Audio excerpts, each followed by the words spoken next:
Hello everyone, welcome to my group theory lecture.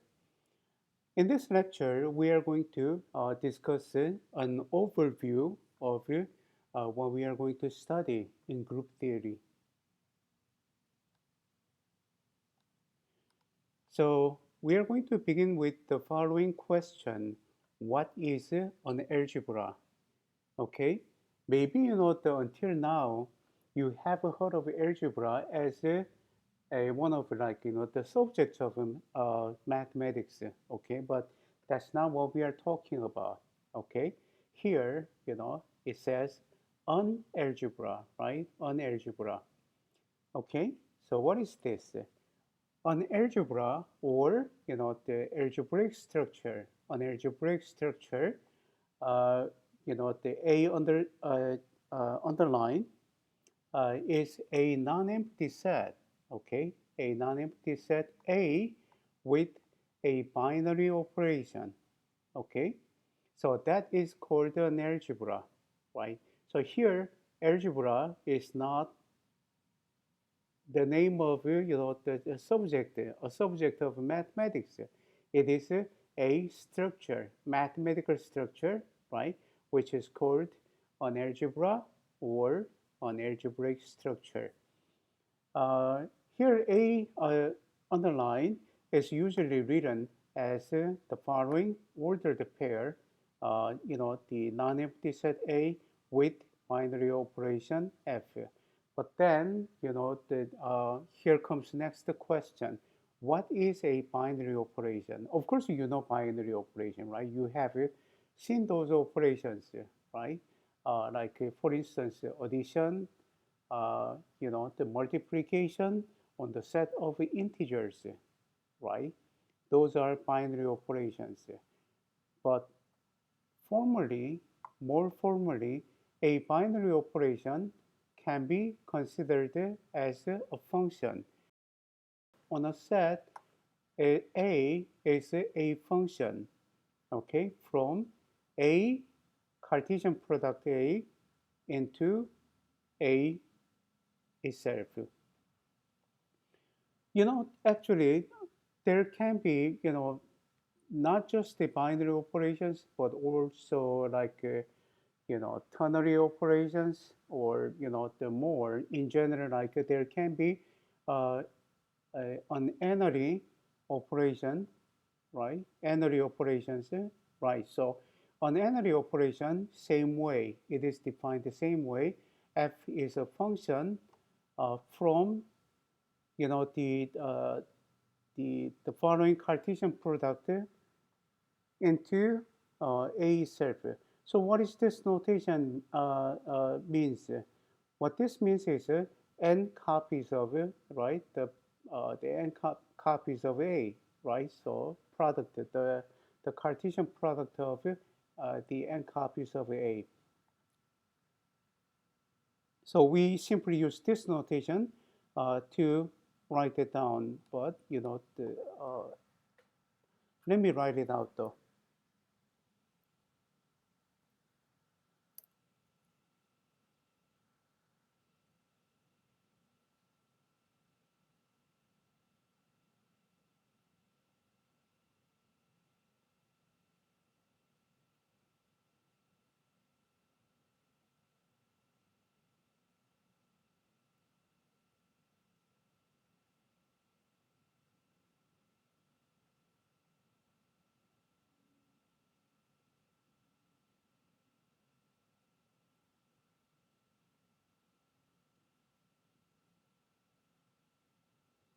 Right.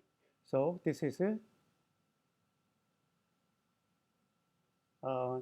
Cartesian product of the n copies of A. Okay.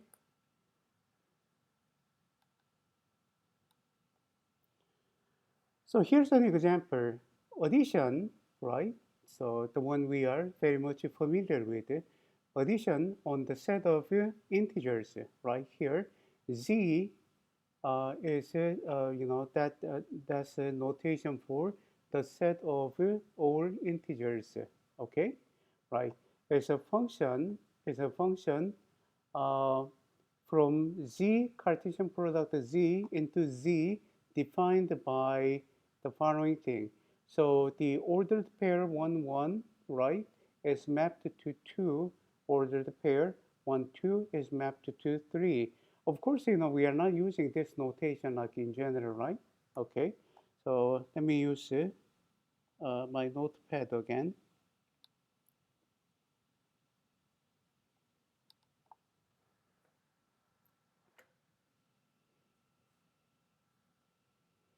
Oh, by the way, the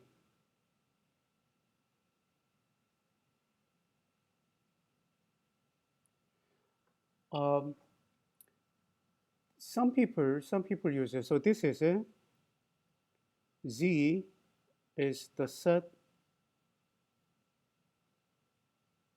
of all integers.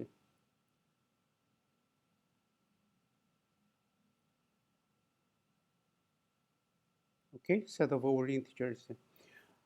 Some people use I instead of Z. Okay, but to be honest with you, I have very few books. Okay, very few books. That they use I instead of Z. But why we are using like the Z for the set of all integers? Well, the origin is German. Okay, so the while back, like I say, before the Second World War, like the center of mathematics, like in the world, was actually Germany. Okay, the more specifically, like it was, the university called Göttingen University, right? Okay, so the at that time, like if you want to study mathematics, you go to Göttingen, all right? So that was a kind of common thing. So it was that important, right? So those guys, Albert Einstein was at Göttingen, and also like that David Hilbert, he was at Göttingen, and the Weierstrass, he was Weierstrass, he was also at Göttingen.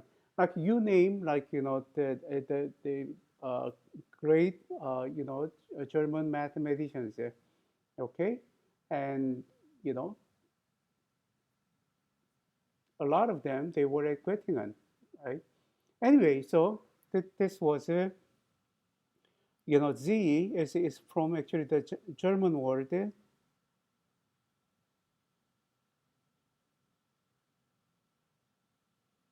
Zahlen, meaning number. Okay, right. So I mean, this is not important, but it's just good to know. Okay, so back to our discussion, right? So the addition again is a binary op operation, right? So it is a map from Z cross, I mean the Z Cartesian product Z and to Z defined by, like I say, for instance, you know, 1, 1 as mapped to 2,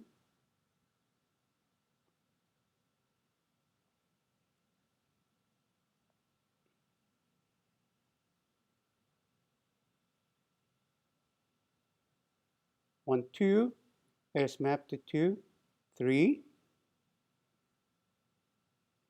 Let me write down one more, like, the 2, 3 is mapped to 5, and so on and so forth, okay, right? But, we customary, write these, the values, write these things, as the following: 1 plus 1 equals 2, okay? 1 plus 2 equals 3, and 2 plus 3 equals 5. and so on and so forth. Okay, so it is actually, the addition, the well-known, the binary operation that we are familiar with. It is actually, it can be regarded as a function. Okay, it is a function.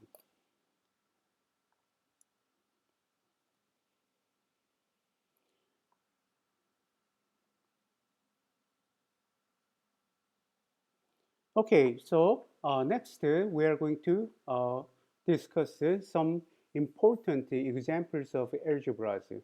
Okay, what I'm actually uh, gonna talk about here, those examples are the algebras that are directly associated with the group theory. Okay, so so-called groups, right? Group theory. But there are many more, like, different types of algebras. Okay, but uh, those things, I mean, there are too many. Okay, so I can't talk about them here. But really, like these examples, these are only like examples of algebras that are directly related to group theory. Okay, right. So first thing is, a non-empty set with a binary operation uh, alone, right? That is called a groupoid. Okay, so that's the name, a groupoid. And then, we can keep on adding like more structures, right? More and more structures. And then that becomes like a different algebra. So, the A groupoid, right? So given a groupoid, A with the binary operation, the dot, with associative law. So, we have additional property. So the binary operation satisfies the associative law. Okay, the following. That's the associative law, right? Okay. Uh, for any ABC in A is called a semigroup. Okay, it is called a semigroup. Well, associative law is actually very important. Okay.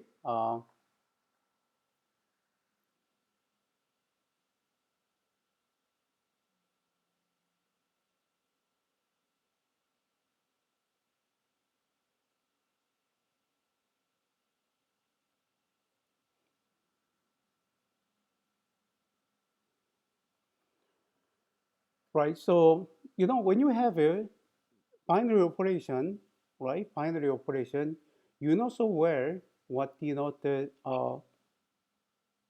A times B means. Okay, right? Okay, A times B means. But what happens? What do we mean by like A times B times C? Right? It can be confusing unless the well, actually the binary operation is commutative. We're going to talk about what the commutative means. But the what do we mean by this? Really, someone might understand this as you first calculate A times B, right? And then multiply that by C. So this is my definition of A times B times C. Or someone might say, no, my definition is I I first calculate B times C and then multiply A by that one.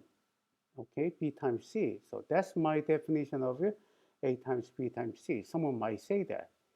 So if we don't have the associative law, so what the associative law says is that it doesn't matter, you claim this as A times B times C, or you claim this as like A times B times C. But as long as there is a associative law, it doesn't matter because these are the same thing. So, you know, one of them, either of them, means, the this guy here, right? But of course, there is an algebraic structure where associative law does not hold. So in that case, you have to consider two separate cases for that. Okay, so it's going to be more complicated. Okay, going back to my slides. Right.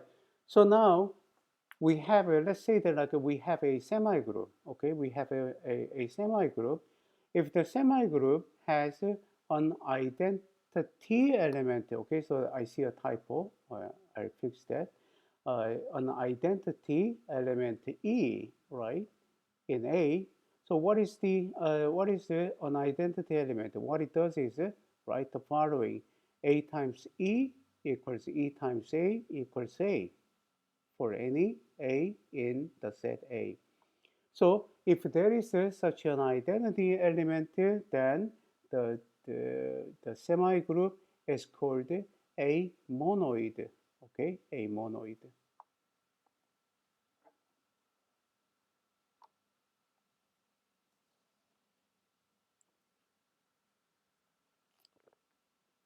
Now, if for every element A of the monoid A, there exists an inverse element, so we denote it by A inverse in A such that A inverse equals A inverse A equals the identity element. So if this happens, the monoid is called a group. So now, even before we, the study actually group theory, now you know the definition of a group. So this is a group, okay? A group is a non-empty set with a binary operation uh, whose binary operation satisfies the associative law, and also there is an identity element, and for each the element in that group there is an inverse element. So if those axioms are satisfied, then such a set, non-empty set with a binary operation, such algebra is called a group. That's going to be right. So this is the main structure, okay, algebraic structure or algebra that we are going to study in this group theory. Okay. Furthermore, if a group theory, I'm sorry, if a group with a commutative law. So in other words, if the binary operation is commutative, what does that mean? What it means is that A times B equals B times A for any AB in A, where in that case the group is called an abelian group, where there is I mean, it wouldn't be wrong if you call it a commutative group instead. But the thing is that nobody does that. As far as I know, we don't use the word like commutative group. Okay. For other structures, though, there are like structures, for instance, like rings. Okay, weird name, right? But you know, in case of like rings, we use the terminology like commutative rings, but for groups, we actually call it an abelian group. Okay, an abelian group. So where did this name, come from? Actually, this abelian is named after a Norwegian mathematician, Niels Abel. Okay. Uh, yeah, I strongly like recommend you to look up the about the Niels Abel. Okay, highly, I mean, he was a genius mathematician, but extremely unfortunate. Uh,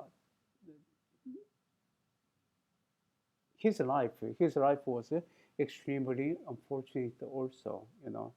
Yeah, so quite sad and tragic. You know about his life.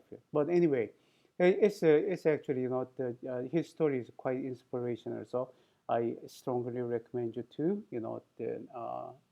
look up about, Niels Haber. Right. We're not going to delve into that though, because this is not a, like a history of mathematics class. Besides that, I don't know much about, the history of mathematics. Okay. Right. Anyway, so let's move to a definition. The inverse, right? So, I'm going to use this notation. Actually, this can be regarded as an operation also, which we call a unary operation. So in this case, it is called unary operation because what? It can be considered as a map from A into A itself. Okay? So that is defined by this inverse of A, right? Is actually A inverse. And furthermore, the identity element E also can be regarded as an operation, which is called a Nullary operation. Um, and okay, here also like, I see a typo. I'm going to fix that. E is a map from not empty set, but actually not a singleton set with empty set in it. Okay, so it's actually supposed to be a set of empty set alone. All right, so yeah, let me write it down for you.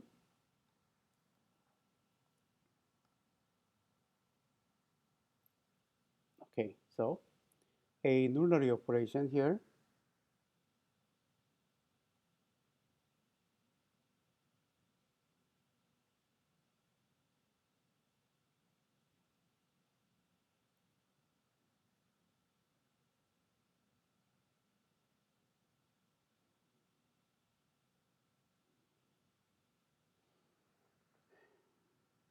E is a map from the singleton set of empty set into A. Okay, so that's a nullary operation.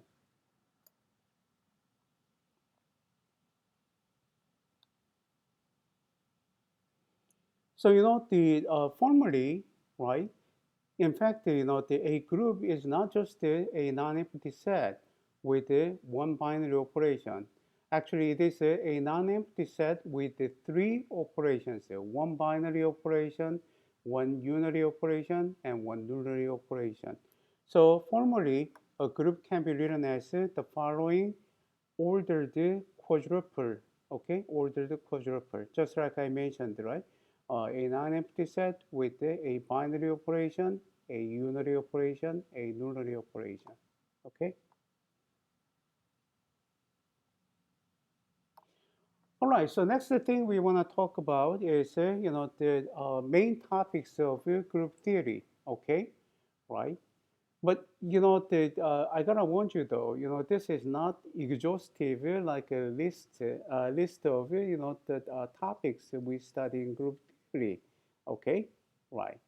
But actually these are the topics that we are going to study, in my, the group theory class, okay, but not really exhaustive list of topics in general, like we study in group theory, okay, right? There are more, you know. So the first one, is actually not in this order, not necessarily, right? But one of the main topics in group theory is the classification of groups. But in this case, actually, particularly, I mean by finite groups. So what are the finite groups? A group. So a group is finite group. We're going to talk about that later again. This is just an overview, okay?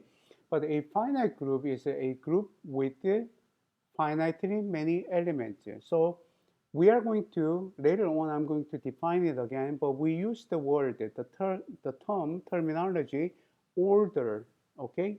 An order. So the order of a group is actually the number of, the number of elements, okay? So let me write that down for you. So order of a group, that's the number of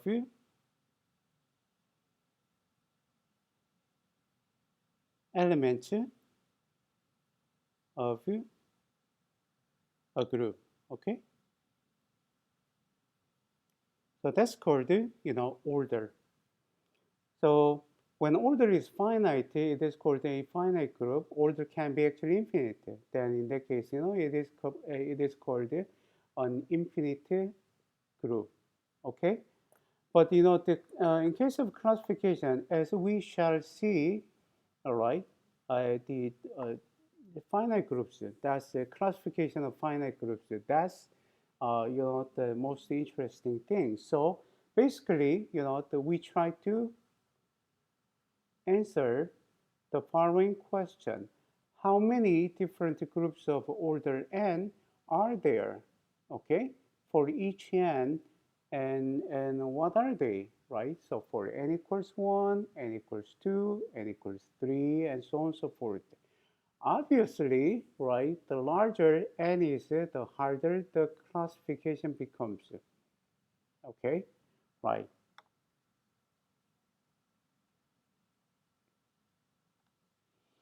So next one we study is something called the homomorphisms and isomorphisms. So these are actually maps, particular types of maps that are important in studying group theory. Okay, actually these are not limited to just the group theory, but our focus is on group theory. Okay, so I'm not gonna delve into you know the other subject because it could be a distraction. Okay, uh, but let me briefly, we are gonna again talk about those later on. All right, but what is a homomorphism? Okay, so a homomorphism,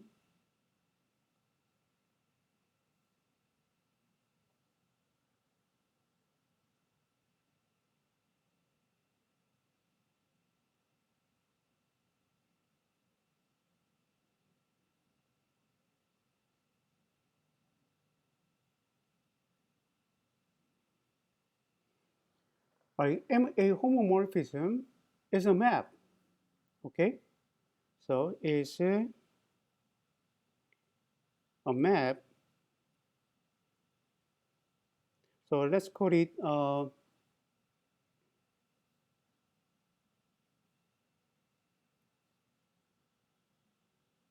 psi from a group. So we're going to denote one group by G into another group, okay, into another group, such that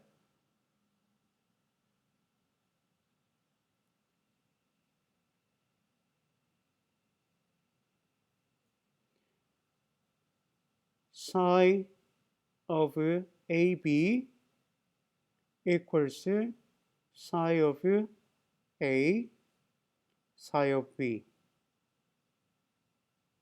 Okay?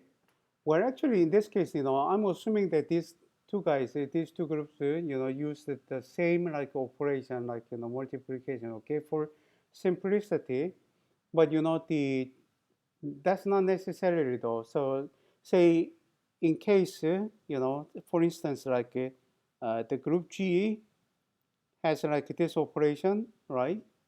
And then G prime has like different operation, like say pound, right? In that case, actually, homomorphism would, this condition, right, would be written like psi of AB equals psi of A. Here, operation is pound, so pound psi of B, right? So that's how it looks. But I'm doing this, just for simplicity. So what does this mean? The uh, we say in this case, we say psi preserves preserves the binary operation. Okay, the binary.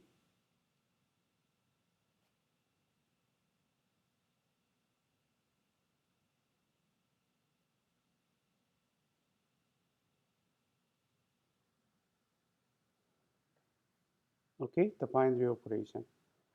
Um,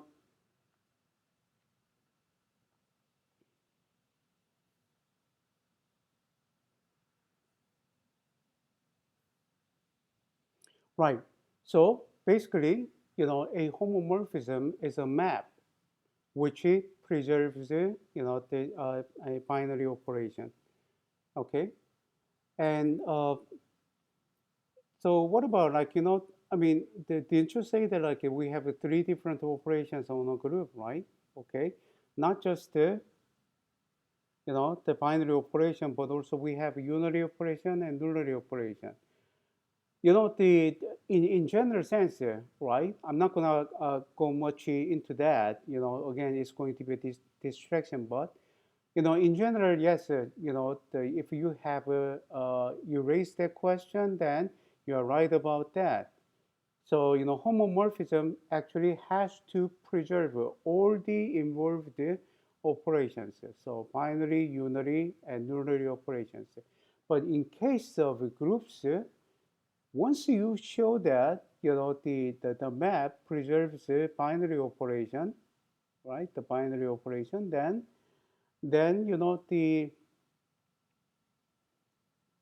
it automatically also preserves the unary and nullary operations.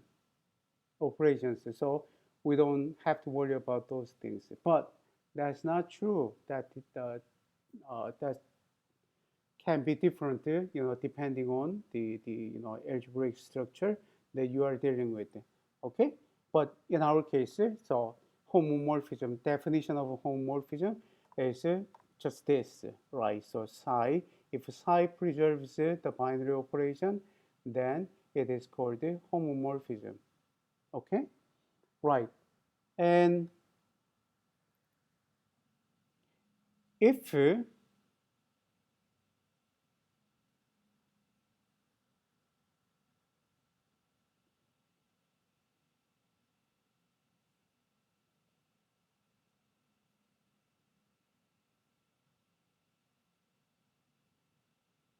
if a homomorphism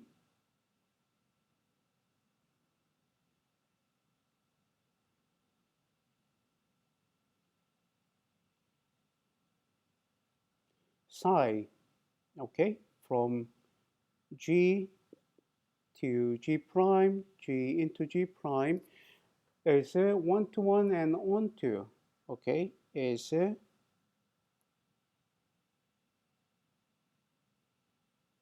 1 to 1 and on to,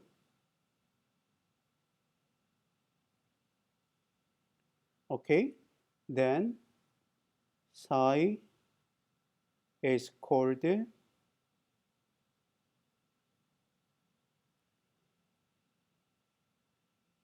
an isomorphism, okay, an isomorphism. So you saw the word like isomorphism earlier, right, in my slides, okay? That's what it means, okay? And actually, it's right. So one to one, right? It's got like a different name. Weirdly, that nowadays, like textbooks, for instance, like the new textbooks don't seem to be using, old, the terminologies like one to one. In fact, the all the time, we call it injective, okay, injective. And in case of onto, we use the terminology surjective, okay, surjective, injective and surjective, okay, where, if you look at the older textbooks, yes, you will find these, more commonly, okay, right. Anyway, so the well, we are going to talk about that also, right? But the one-to-one homomorphism, right? One-to-one homomorphism is called the monomorphism. Okay, so this guy here is called the monomorphism.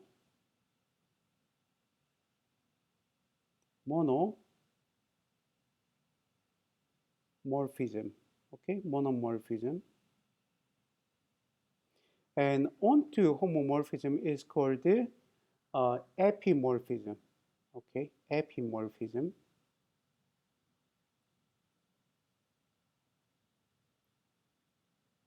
Right. All right. And if your psi is a monomorphism and epimorphism, it is an isomorphism. So what's so big deal about isomorphism?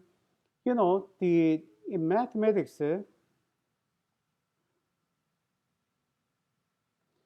I don't know who said that. Maybe the French mathematicians. Okay, my memory is not that great anymore, right?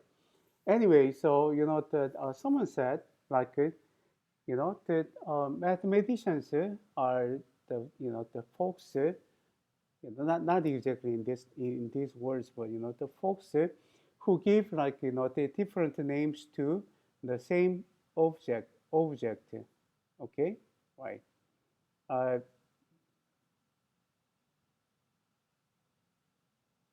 yeah, that's I think that's what it said. So the what it means is that we are going to see later on. So you have two groups, right? You have two groups, and they appear to be different. They actually looked different. They look different. Okay, they look different. Excuse me. So oh yeah, I mean, okay, you might say like these are different groups, but it turns out that there is an isomorphism between them. So in the eyes of a group theorist, right? In the eyes of a group theorist, in that case, it doesn't matter whether how we perceive our eyes perceive, the two groups as different, okay? Because they are different looking, But in the viewpoint of a group theorist, they are the same. So whenever there is a the isomorphism between two groups. Okay, two groups. In that case, those two groups are said to be isomorphic. So, in this particular case, right? The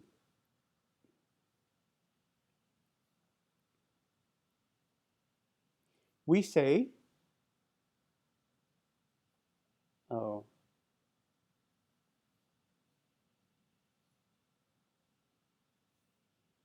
we say that G is isomorphic to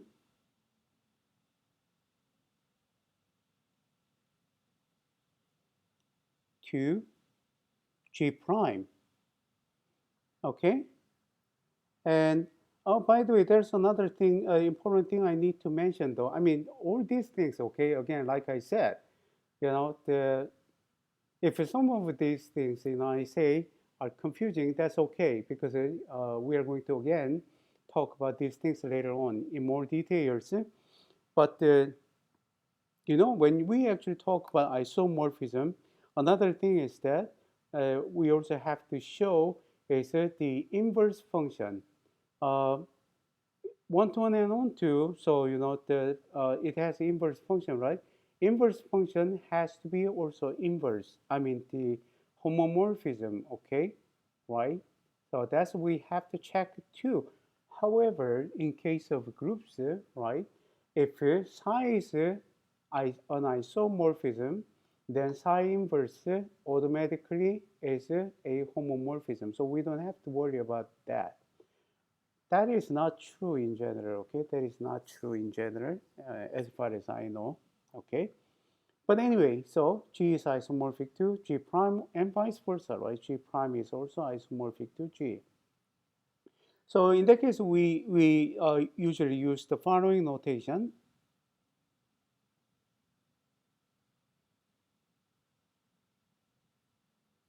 So as long as you know that the two isomorphic groups are the same group, you know, the in group theory, okay. So in the eyes of you know, the uh,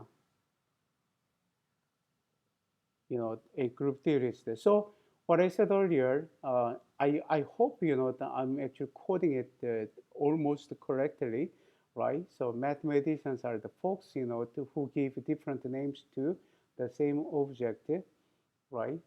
Uh, so there's actual truth in it. So when you study like different groups and those guys have different names, but it turns out to be, they turned out to be the same group, okay?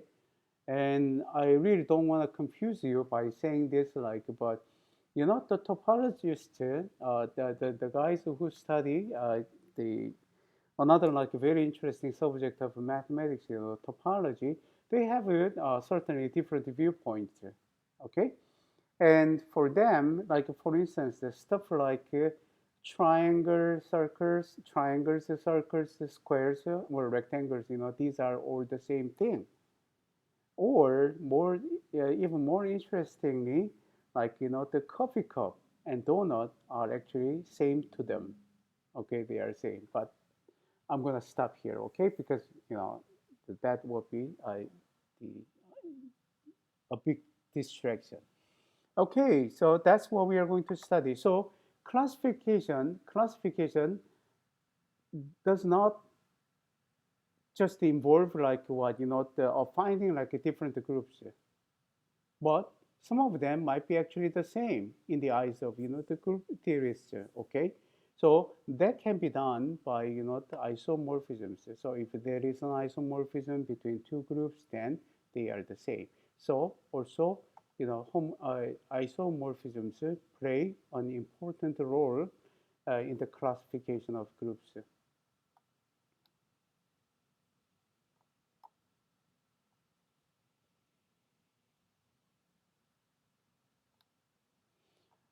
Okay, and next important topic is, the finding new groups from old groups. Okay, well, that's important. And so some of the examples we're going to study is like the subgroups, quotient groups, and direct product.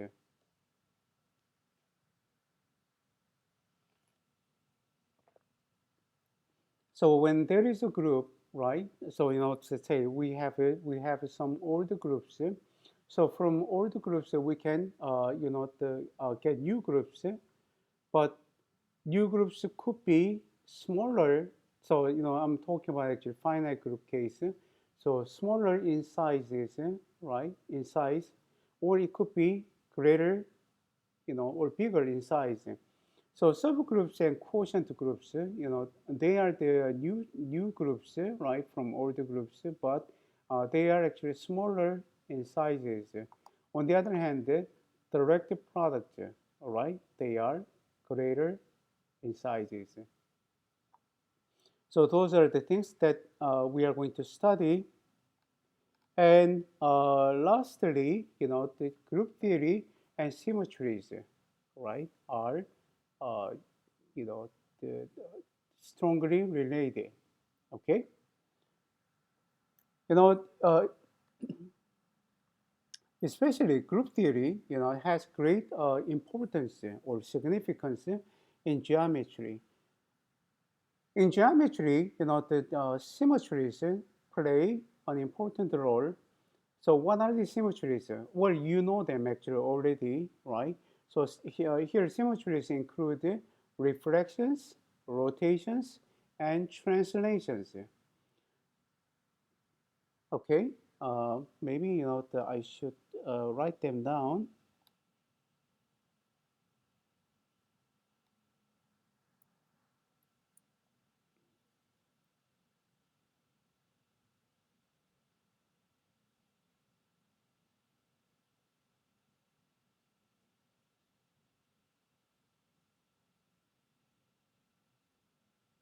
So symmetries, they include uh,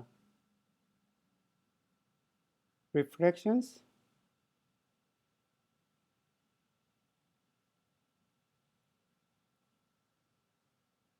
rotations,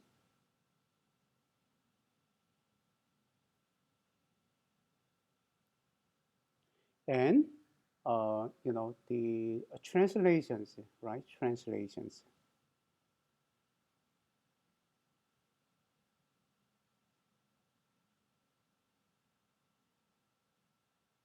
So these guys actually form. So we're going to see that later on. So they form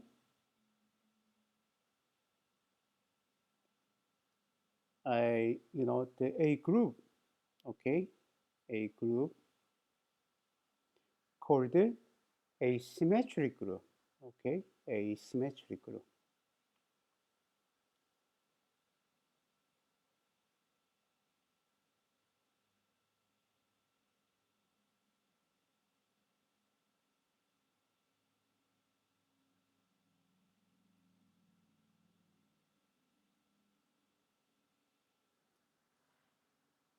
So the we can't actually separate the group theory from like geometry.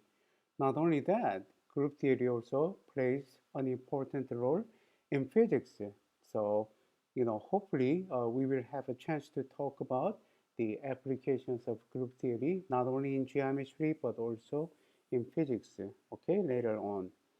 Now, so regarding like a symmetric symmetric groups, there is a very important embedding theorem, okay, embedding theorem in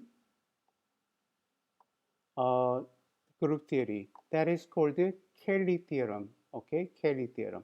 So what is Cayley theorem is about? Okay, let me just state, it's a statement, okay.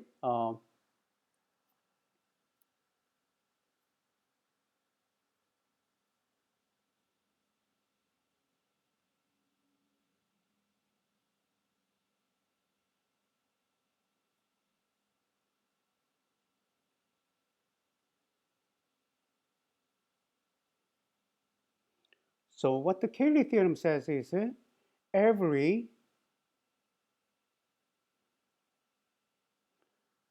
group of finite order group of a finite order is a subgroup. Okay, a subgroup. That's okay. We actually haven't talked about what subgroup is, but uh, to give you a heads up, a subgroup is actually a subset of a group, which also becomes a group with inherited group structure. So inherited group structure means that with the same operation from its, mother group. All right. So in that case, we call this subgroup. So every group of a finite order is a subgroup of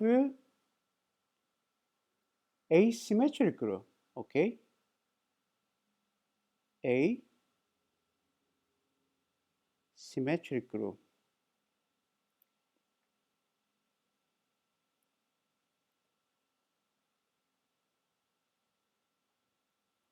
So that's what the Cayley theorem says.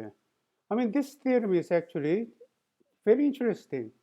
All right. So later, like when we study like groups, right?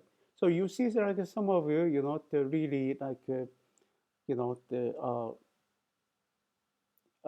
I mean, some groups, they appear to be like they're very abstract. Okay, right? But then it turns out that right, what the Cayley theorem says is that like every group of a finite order. Although they might look like the very abstract group, like seemingly like it's separated from the reality. Like reality means like the real like the one like we can see or like we actually are familiar with, right? But it turns out that every group of a finite order is a subgroup of symmetric group, asymmetric group. Symmetric group is like something actually we should be very familiar with because they came from actually the symmetries, of geometry that we are familiar with.